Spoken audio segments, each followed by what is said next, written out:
From New York, this is Democracy Now! To understand the Second Amendment is to understand that it's not about guns, it's about anti-blackness. It is about controlling black people. As gun deaths soar in the United States, we look at the racist roots of the Second Amendment. We'll speak with Emory University professor Carol Anderson, author of the new book, The Second, Race and Guns in a Fatally Unequal America. Plus, we'll talk with her about the Republican assault on voting rights.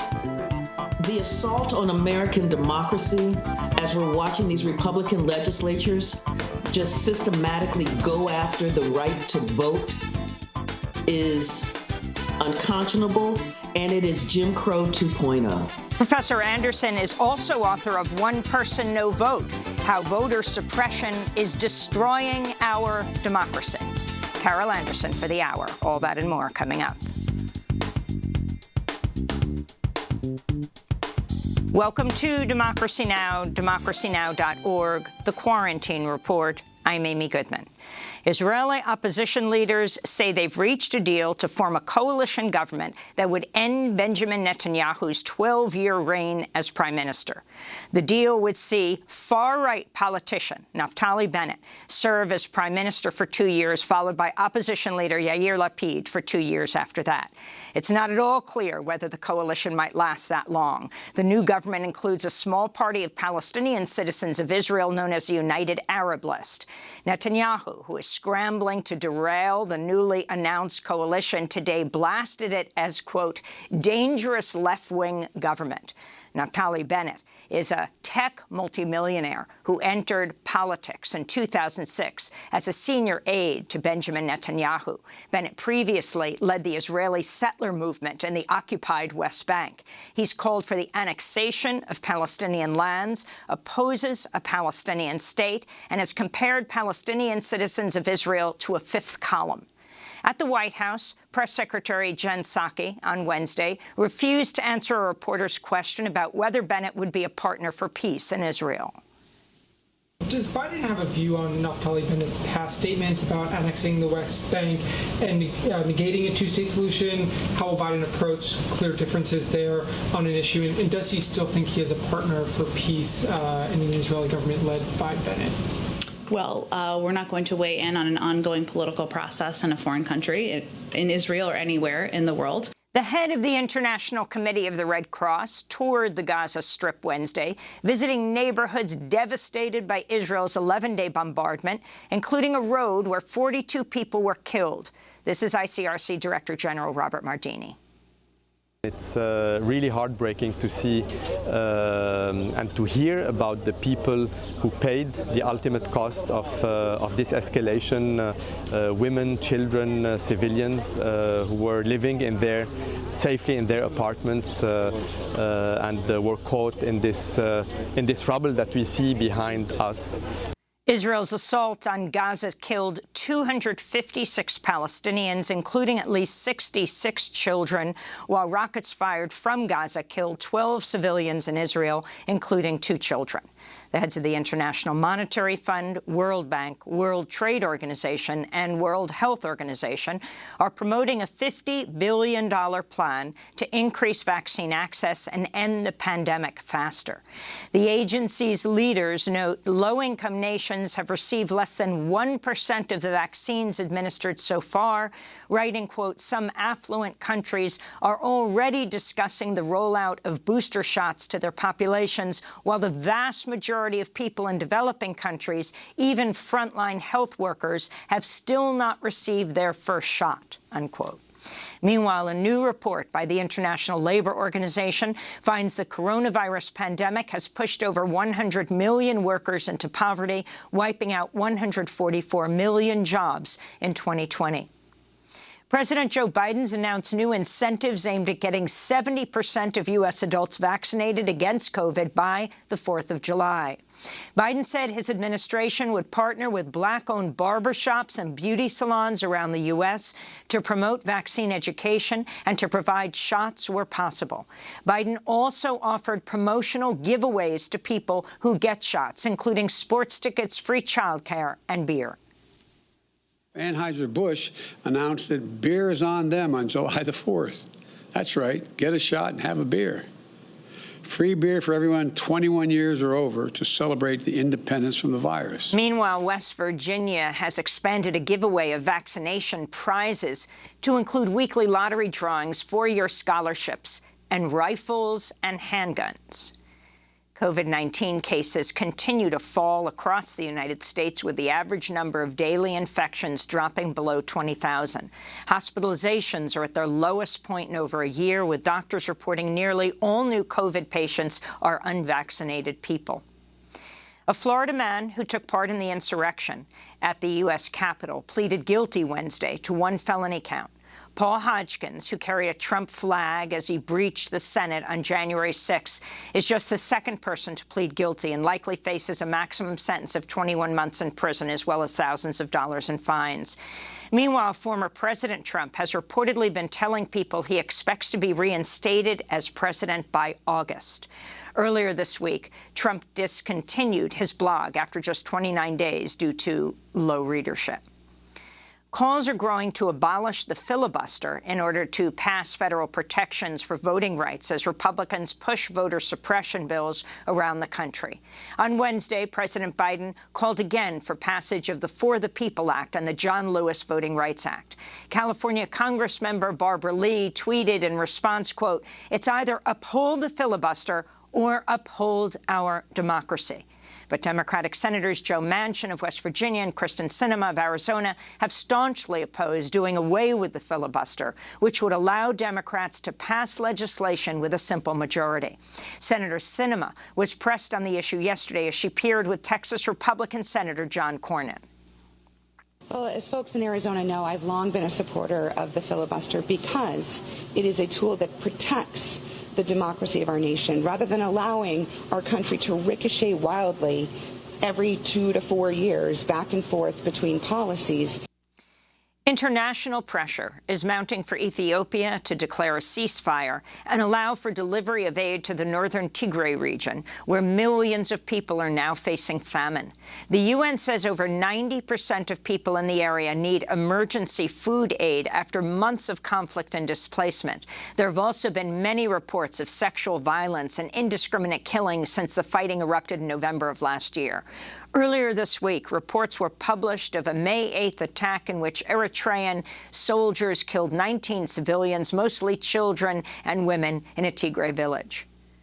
One of Sri Lanka's biggest environmental disasters on record is set to get even worse after a stricken cargo ship carrying tons of chemicals began sinking in the Indian Ocean. Officials are now bracing for an oil spill from about 350 metric tons of oil loaded in the sinking ship's fuel tanks. This week, Sri Lanka temporarily banned fishing along a 50-mile stretch of coastline, devastating Sri Lanka's fishing industry. The ship has dealt a death blow to our lives. We can't go to the sea, which means we can't make a living. Iran's largest naval vessel caught fire and sank in the Gulf of Oman Wednesday. State media reported 33 injuries among the 400 sailors who had to evacuate the ship. Hours later, a massive fire broke out at a state-owned petrochemical refinery near Iran's capital, Tehran.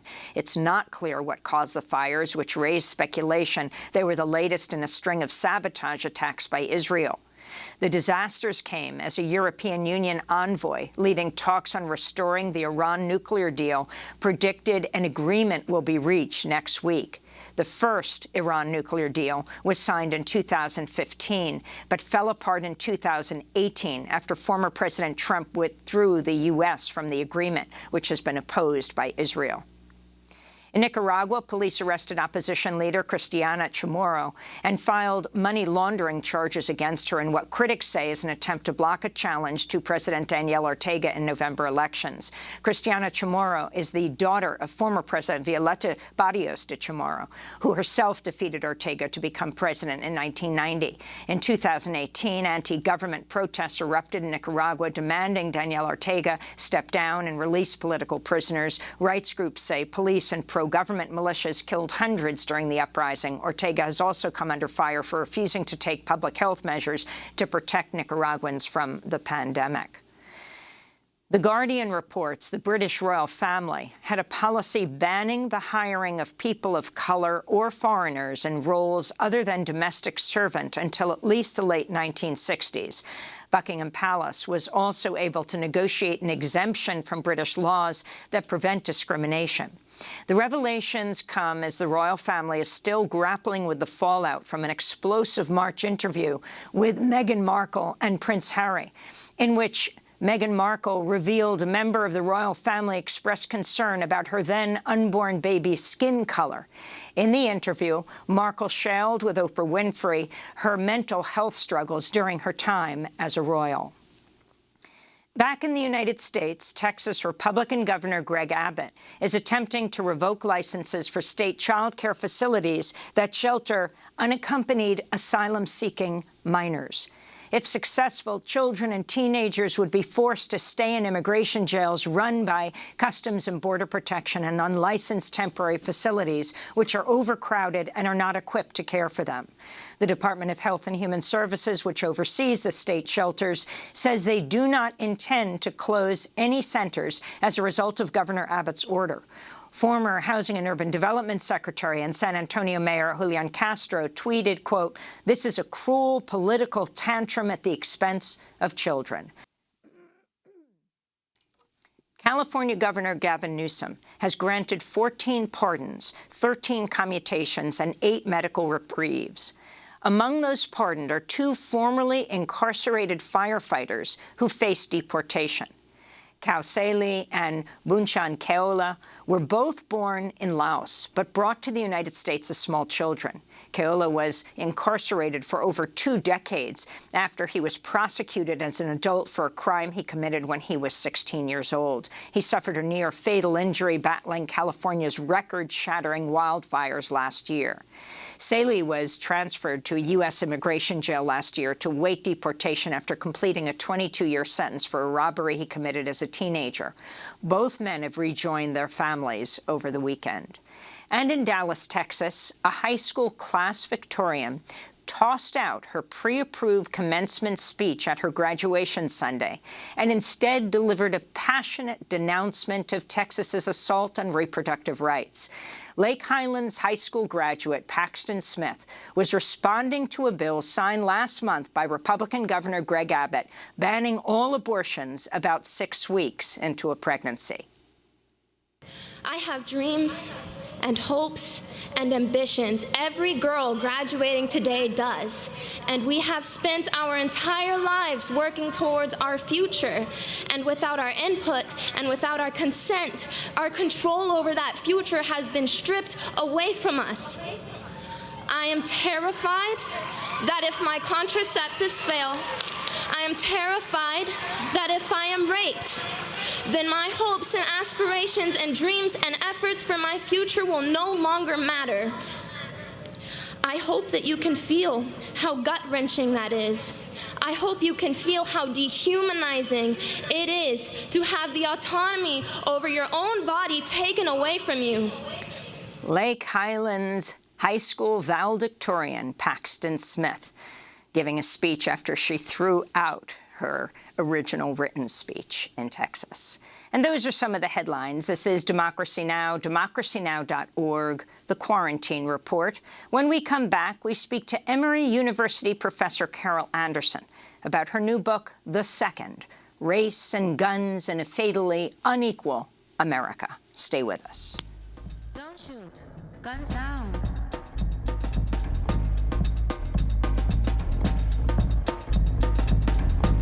Don't shoot. Guns down.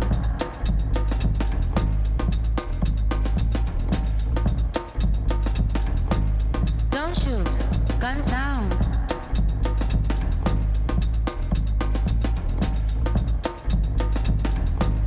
Don't shoot. Guns down.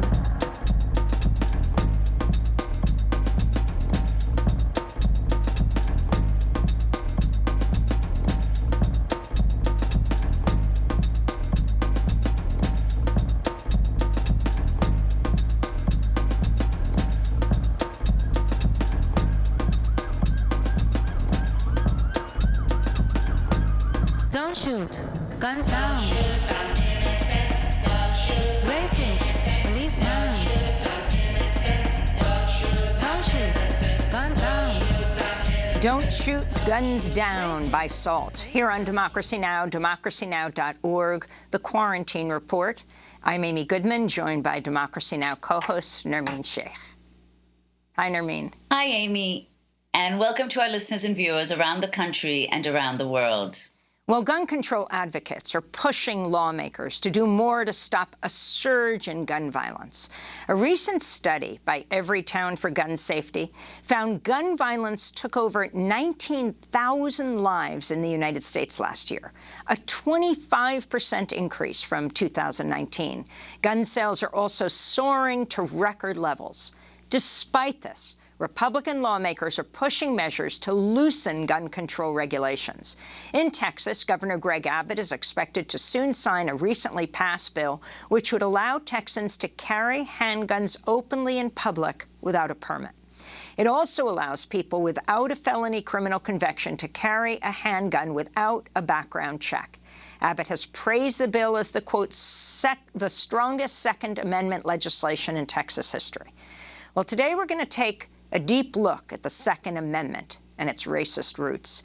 We're joined by Carol Anderson, author of the new book, The Second, Race and Guns in a Fatally Unequal America. Professor Anderson details how the Second Amendment was written to empower local militia groups to put down slave revolts and protect plantation owners. She writes, the Second Amendment is, quote, rooted in fear of Black people to deny them their rights, to keep them from tasting liberty.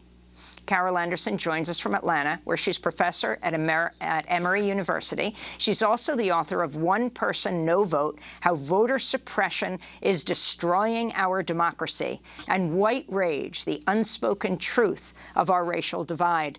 Professor Anderson, it's great to have you back on Democracy Now! Congratulations on the publication of your book. And one warning, no sound bites. So this book is really an epic work. It is a retelling, a reframing of an amendment that we have rarely heard talked about in this way. Can you go back in time to the Founding Fathers, as they say, and talk about where the Second Amendment came from? Teach. Thank you. This emerged out of the fear of Black people from slavery, that there was this massive fear about these slave revolts, Black people demanding their freedom, being willing to have an uprising to gain their freedom. And what that meant then was that you had this language of, we've got to keep this ferocious monster in chains. And you saw with each revolt, with each uprising, a series of statutes being put in place to say that African American, that the enslaved, that Black people could not own weapons, that they could not have access to weapons. And you also saw the rise and the structure of slave patrols and militias that were there and designed to contain that Black population. As the nation began to develop, as you had this war of independence, there was this fear of arming Black people, the fear that even free Blacks who were armed would provide a kind of sense of what freedom looked like to the enslaved. But the exigencies of war required that arming, required having Black folks in the Continental Army. But as the nation developed after that war, one of the things that you had happening was with the Constitution, with the drafting of the Constitution, because the militias themselves had proven so untrustworthy, unreliable as a force to fight against the British invasion, that James Madison, in drafting the Constitution, had language in there that you would have federal control of the militias. Well, when the Constitution went up for ratification to the states, by the time it got to Virginia, the anti-federalists in Virginia were in an uproar. George Mason and Patrick Henry were thinking about this militia being under the control of the federal government, they were like, we will be left defenseless. We cannot trust the federal government that has these folks from Pennsylvania and these folks from Massachusetts to be willing to engage the militia when the slaves revolt. We cannot trust the federal government to protect us. We will be left defenseless. And they began to demand a Bill of Rights that would provide protection, that would curtail federal power. And they began to demand as well a new constitutional convention. That threat of what that meant sent James Madison into the first Congress determined to write a Bill of Rights that would quell that dissent, that would short circuit that movement for a new constitutional convention. And we've already seen what the power of the South has meant in terms of when the Constitution was being drafted itself, how the South said that we will not sign on to become part of this United States of America if we don't get the 3/5 clause, if we don't get 20 additional years on the Atlantic slave trade, if we don't get a fugitive slave clause. And so the South had already wielded its power in terms of being willing to scuttle the United States of America. And Madison believed strongly that this threat coming out of the anti-federalists in the South, out of Virginia, would do the same thing. And that becomes the basis for this Second Amendment. And can you talk about all of the players? I mean, you just mentioned James Madison, Patrick Henry, the slave states, and how this country came together based on this terror of slaves rebelling, enslaved people rebelling. Yeah, the enslaved people rebelling, and that fear that, so you have George Washington, who is a slave owner, who brings, in fact, some of his enslaved people to Philadelphia for the Constitutional Convention. You have Thomas Jefferson, who is not there, but he is writing in to Madison, and Madison is writing to him. And one of the things that Jefferson is concerned about is slavery, is the way that it will be depicted. And so you have this silence. There is a silence in the Constitution. It's hovering over the formation of the Constitution, like Banquo's ghost, haunting it, in shaping it, but not being explicitly said.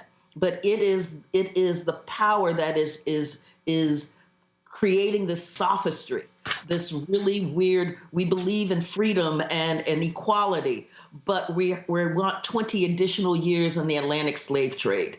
What they said in South Carolina was that South Carolina would be just a backward place. Our wealth comes from the Negroes. That is our natural resource, and we must protect it at all cost. So this is what is the part of the tectonic plates moving at this time in this founding of this nation. Professor Anderson, could you also explain the significance of the Uniform Militia Act of 1792 and its role in ensuring that weapons and guns remained in the hands of white people? Yes, and so one of the first laws passed by Congress was the Uniform Militia Act of 1792. What it said was that all able-bodied white men between the ages of 18 and 45 would have to be part of the militia. And so here in the law, it is specifying white men. And it said that they must own a gun. This is part of, the militia is part of citizenship. It is how you give your service to the nation, how you provide your bona fides, as it were, as an American citizen. And so white men are the definition of American citizen. in this framing, and that they must own a gun. And so what you see here is that the militia is given this high status in terms of what it means to be able to control an unruly population, what is seen as a dangerous population. And Professor Anderson, interestingly enough, I'm sorry. Interestingly enough for me is that we have had a Shays Rebellion that happened right before the Constitutional Convention, where white men gathered together to attack the government because they didn't like a taxation policy, and that the militia would not put down these white men. In fact, you had members of the militia joining this rebellion. And you had to have Boston merchants basically finance a mercenary army to put down Shays Rebellion. But what you didn't see coming out of that was a law saying, you know, white men with arms are dangerous. White men with arms attack the government. So we need to ban white men from having access to weapons. You don't see that happening, but you do see that happening with slave revolts. You see the language, the laws coming in place saying they shall not have access, Black people shall not have access to weapons, and that the militia and the slave patrol are there to ensure that Black people do not have access to weapons. And Professor Anderson, it seems, I mean, you begin your book by talking about the police murders of Philando Castile as well as Alton Sterling. And you point out that the NRA did not come to their defense, despite the fact that they were also killed for having guns in their possession, whereas in a comparable violence perpetrated by whites, mass violence, the NRA immediately leapt to the defense of the people responsible for that violence, who were white men. Absolutely. And so there was basic silence on Philando Castile. There was nothing said about Alton Sterling. And what was said about Philando Castile from the NRA was, and this was only after being pushed by their African-American members, was that we believe that everyone, regardless of race, sexual orientation, should have access to guns, to arms. But nothing really substantive. What happened after Ruby Ridge and Waco, Texas, with the Branch Davidian, was that Wayne LaPierre called out federal officers as being jackbooted government thugs who believe they have the right to storm into people's homes and take their guns and kill law-abiding citizens. Federal officers had been killed in those events. And so to then label the response as jackbooted thugs when you get silence with Philando Castile, it really led me to, you know, as journalists were asking, don't African Americans have Second Amendment rights? And that's what sent me down this path all the way to the 17th century to be able to answer that question. So let's go back to 2016, and this you write in your book, Carol Anderson, about how this inspired you to write this whole book. The immediate aftermath of the police shooting of Philando Castile was broadcast live on Facebook by his girlfriend, Diamond Reynolds, who's speaking in the car next to her dying boyfriend as a police officer continues to point the gun into the car. Her little child is in the back seat. A warning to our viewers, the content is deeply disturbing. He killed my boyfriend. He's licensed. He's licensed to carry. He was trying to get out his ID and his wallet out his pocket, and he let the officer know that he had a firearm and he was reaching for his wallet, and the officer just shot him in his arm.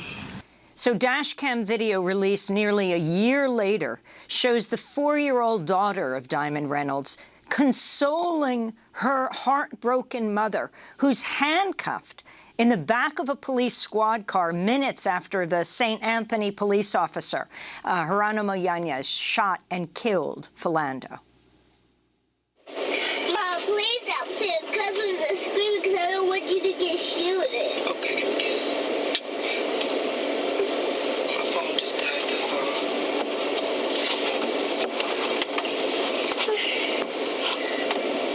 I can keep her safe. It's okay, I got it, okay?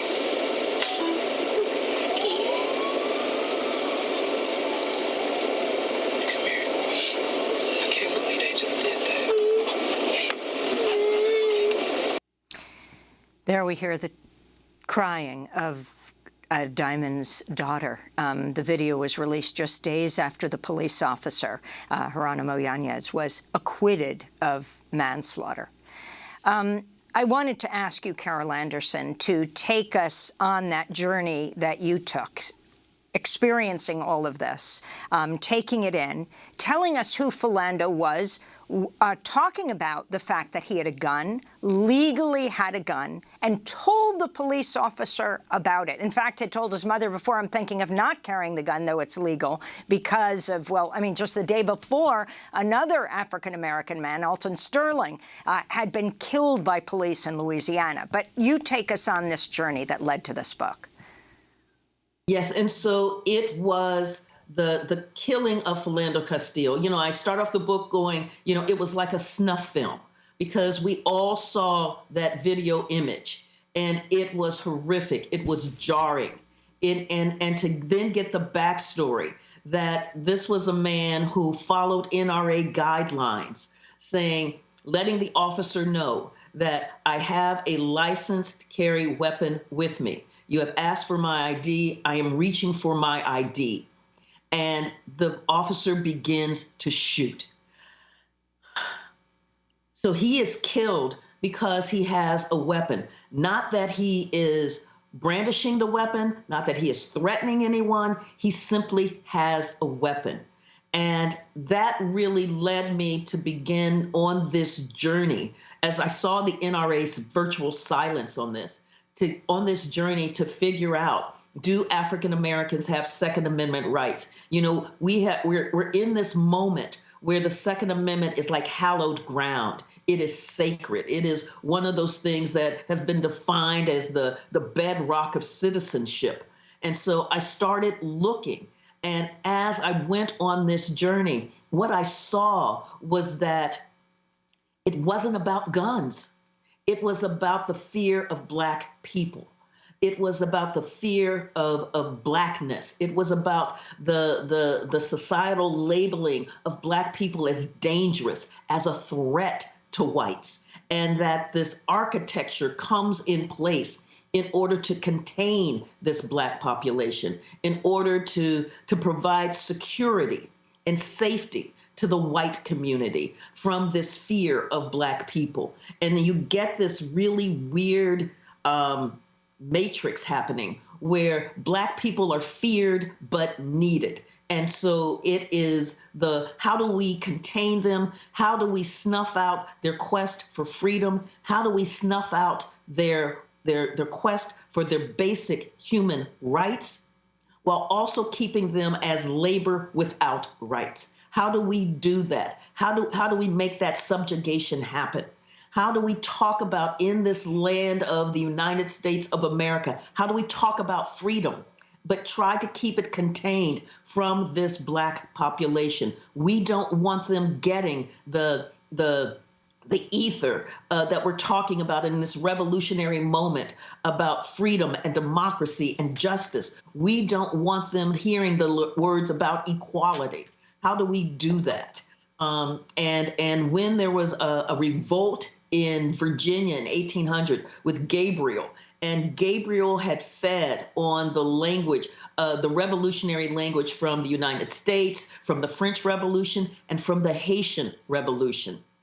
That sent shockwaves throughout the United States. And Virginia was trembling at the expansiveness of Gabriel's revolt. And the response was You know, the wrong people are getting the word about freedom and democracy. The wrong people are hearing this revolutionary language and thinking that it applies to them. So this was the journey that I was on to hear and to get into this milieu of how frightening, how dangerous Black people were seen as, and then to follow it all the way through to the 21st century by looking at, do Black people have the right to bear arms? Do they have the right to a well-regulated militia? Do they have the right to self-defense? And seeing how in each of those it has been used against Black people. And that the legal status of Black folk has not altered that significantly. So whether enslaved, whether free Black, whether denizen, which was that halfway limbo land between enslaved and citizen, whether newly emancipated freed people, whether Jim Crow Black, or whether post-civil rights African American. The right to bear arms, the right to a well-regulated militia, and the right to self-defense are in fact fractured. That citizenship is fractured. It is hobbled by this intense anti-Blackness, this fear of Black people, this sense of Black people as a danger to white American society. So, Professor Anderson, could you talk about that, in particular, the role of Black militias, which you talk about in the book, their role in the early 19th century, to what use they were deployed, and then how it is that whites stripped Black militias of their official standing? Yes, and so in Louisiana, when it was still the Louisiana Territory, it was before the U.S. had purchased it, but it was on its way. It was on its way. You had a well-heeled, well-trained Black militia that had been very effective. Well, as the U.S. came in, one of the first cries coming out of white New Orleans was to strip the Black militia, disband the Black militia. Well, the governor, William Claiborne, at the time, at first he's like, yes, asking for more arms because we have all of these free Blacks and we've got these Black folks with arms. And so he's asking for more arms from the federal government. But then he starts noticing how effective this Black militia is. And so he tries to square the circle. White fear and the sense that the Black militia is the only real effective fighting force there, given all of the challenges that are happening in that territory at the time. And so what he comes up with is to remove the Black officer class from this Black militia and put in white officers, thinking that that will be enough for whites in New Orleans who want the Black militia disbanded. But then there is a massive, massive slave revolt coming from Charles Deslandes.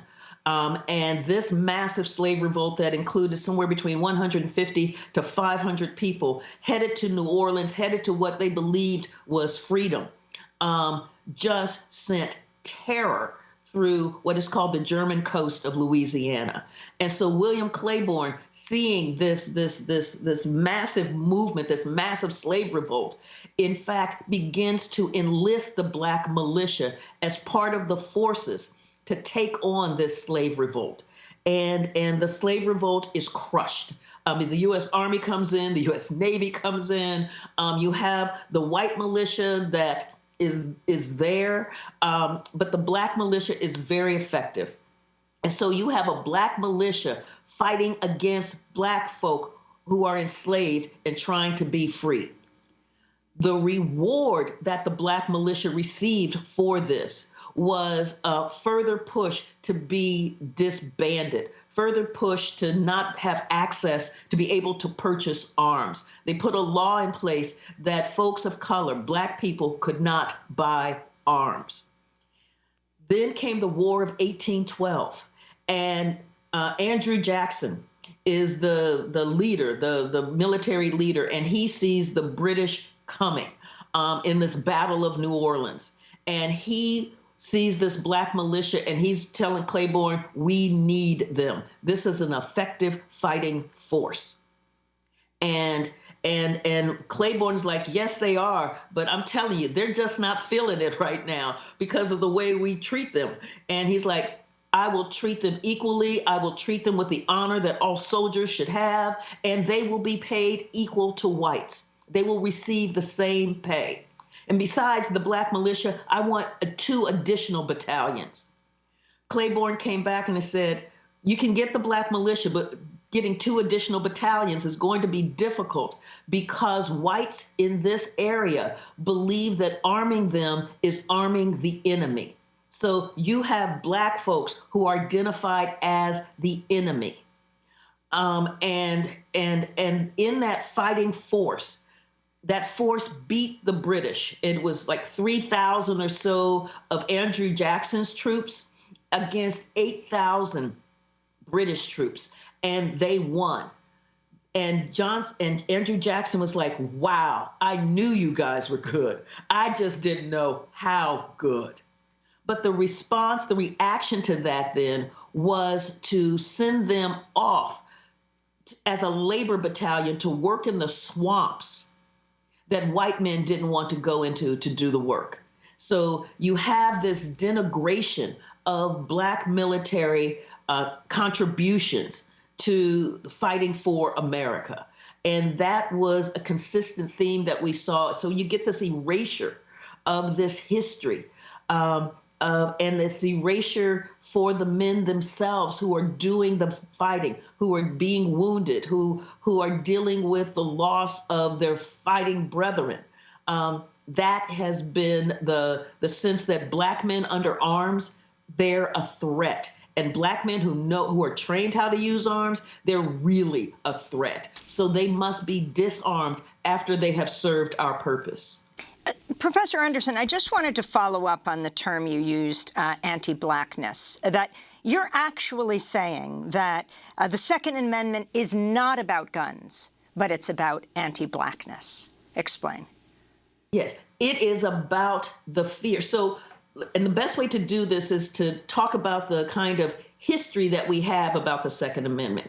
We hear the history of the militia about being this really effective fighting force to fend off a foreign invasion and also being there to fend off domestic tyranny. But what they knew at the time was that the militia had proven to be uneven, unreliable in the war of independence, the war for independence. George Washington was beside himself at the lack of reliability of the militias. Sometimes they would show up, sometimes they wouldn't. Sometimes they fight, sometimes they wouldn't. Sometimes they would just take off and run away. It's really difficult to form a battle plan when your fighting force is like, I'm not feeling it today. And it led Gouverneur Morris, who is out of New York and one of the founding fathers, to say to rely upon the militia against a foreign invasion is like to depend upon a broken reed. And so they knew that the militia was really not strong against a professional army. And then there was Shays' Rebellion. What they saw with Shays' Rebellion is that you could not really rely upon the militia in order to deal with an uprising and insurrections against government. You could not rely upon them for that. Where the militia was consistently good was in slave revolts, in crushing slave revolts. And so this is what led George Mason and Patrick Henry to talk about, we must control our militia. We will be left defenseless against its slave revolts if the federal government controls it. And so it is that fear of slave revolts, that fear of black rebellion, this fear of blacks as a dangerous population that must be controlled by these militias. That was essential in the drafting of the Second Amendment. When you think about the Bill of Rights, how you've got the right to freedom of the press, how you have no state-sponsored religion, how you have freedom of assembly, the right not to be illegally searched and seized, the right to a speedy and fair trial, the right not to have cruel and unusual punishment. And so you see these incredible rights, and then you've got this well-regulated militia, the right to bear arms for the security of the state.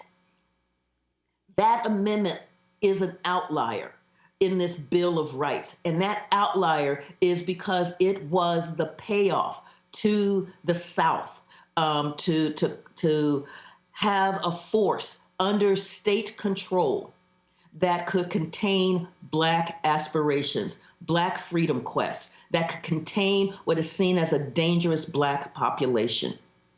Carol Anderson, we have to break, but then we're going to come back to this conversation. Carol Anderson is professor at Emory University in Atlanta, Georgia. Her book is just out this week, The Second, Race and Guns in a Fatally Unequal America. Stay with us.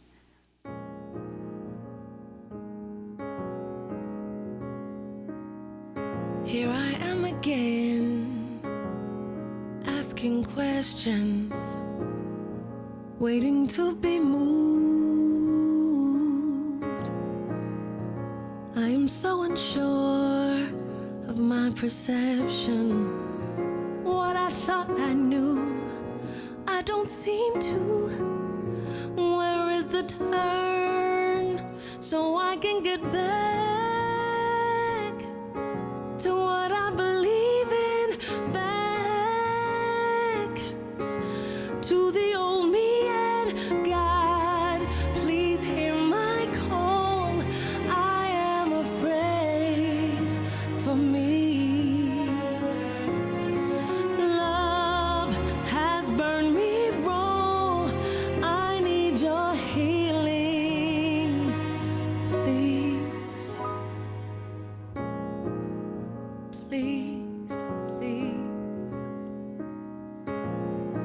Hear My Call by Jill Scott. This is Democracy Now!, democracynow.org.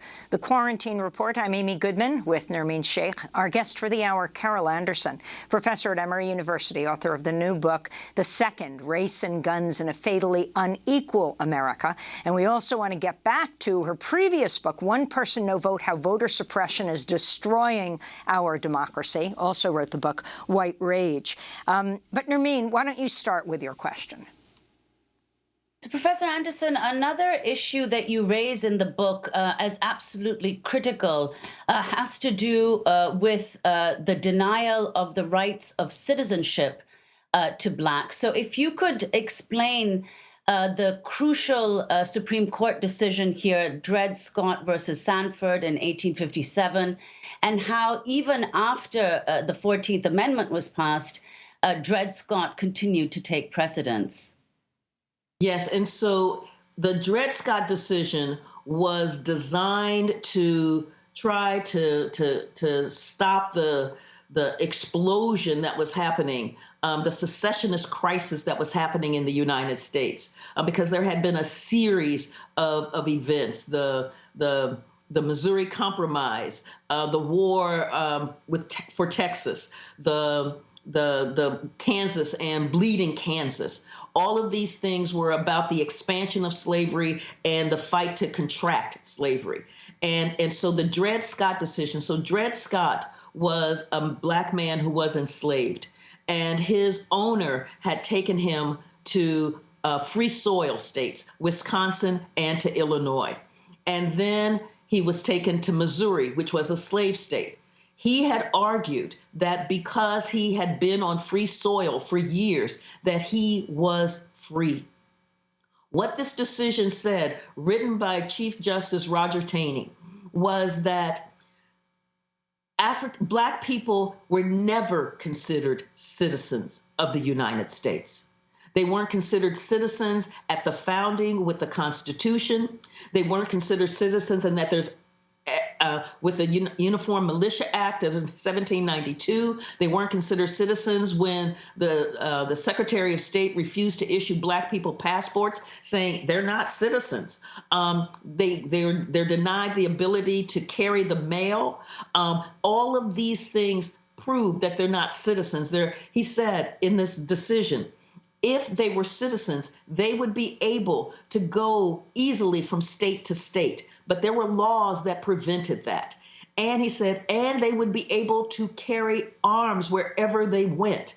And so in there, you see that being able to carry arms is a sign of citizenship in this framing. And it's saying they're not citizens. Dred Scott was the one that said that a Black man has no rights that a white man is bound to respect. Dred Scott, in fact, did not stop the crisis. In fact, it added to it, and it helped lead to the Civil War. After the Civil War, you had Andrew Johnson as the president of the United States, basically issuing these mass amnesties to the Confederacy, to Confederate leaders, who then reassumed their positions in these states. And they passed constitutions and laws that denied Black people their rights. One of the laws that they passed were the Black Codes. The Black Codes, among other things, besides trying to control labor, the Black Code said that Black people could not bear arms. They could not have weapons, and that they needed to be disarmed. You had the rise of these paramilitary groups working in league with these neo-Confederate states, trying to disarm Black people. You had a bloody massacre, one right after the next. There's a travelogue of carnage by Carl Schurz, who writes on the report of the conditions in the South that is just harrowing. Historian and legal scholar Annette Gordon-Reed calls it a slow motion genocide. And you have Black troops, Black Union troops, U.S. troops, who are part of the occupying army in the South. You have white Southerners absolutely outraged that you would have Black soldiers as an occupying force in what they see as their space.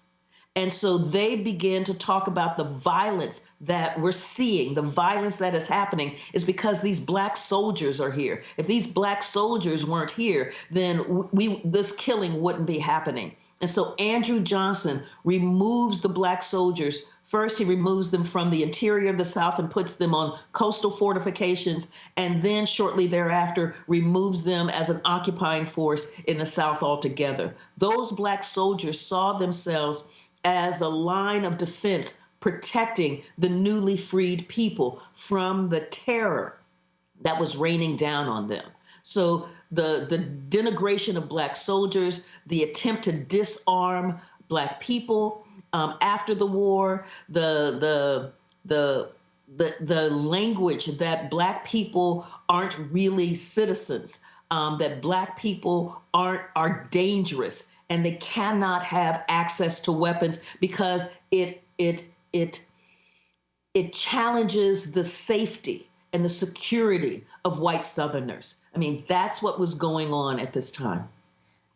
Professor Anderson, I wanted to leap forward to ask about how authorities responded to the Black Panthers, which urged Black people to arm themselves in the 60s. This is Bobby Seale, co-founder of the Black Panther Self-Defense Party, speaking in 1967.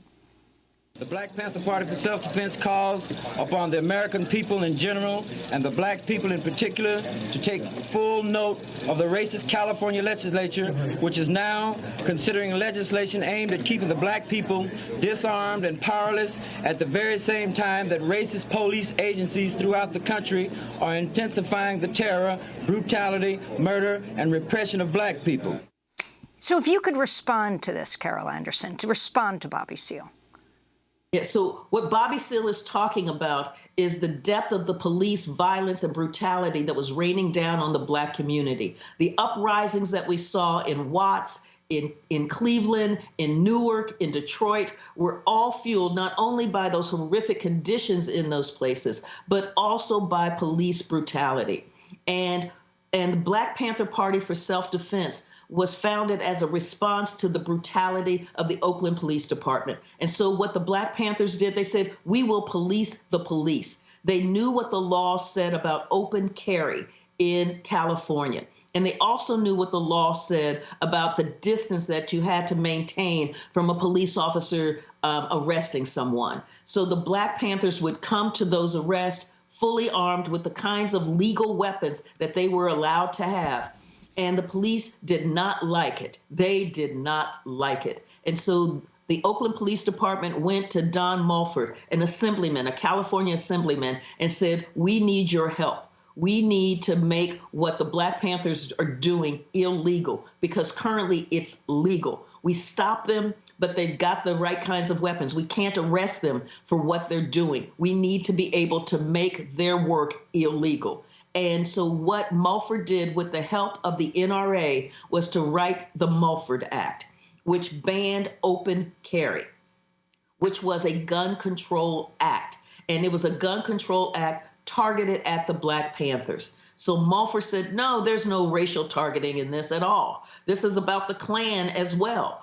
But it wasn't. The letters make it really clear that the genesis for this, the catalyst for it, was how do we curtail the Black Panthers? How do we make them illegal? Fascinatingly, moving forward 20 years, I want to go to former Supreme Court Chief Justice Warren Burger, 1991, appearing on the MacNeil-Lehrer NewsHour. If I were writing the Bill of Rights now, there wouldn't be any such thing as the Second Amendment. Which says? That a well-regulated militia being necessary for the defense of the state, that people's rights to bear arms. This has been the subject of one of the greatest pieces of fraud, I repeat the word fraud, on the American public by special interest groups that I have ever seen in my lifetime. This has been the greatest fraud. We're going to have to end with this final comment of yours, Professor Anderson.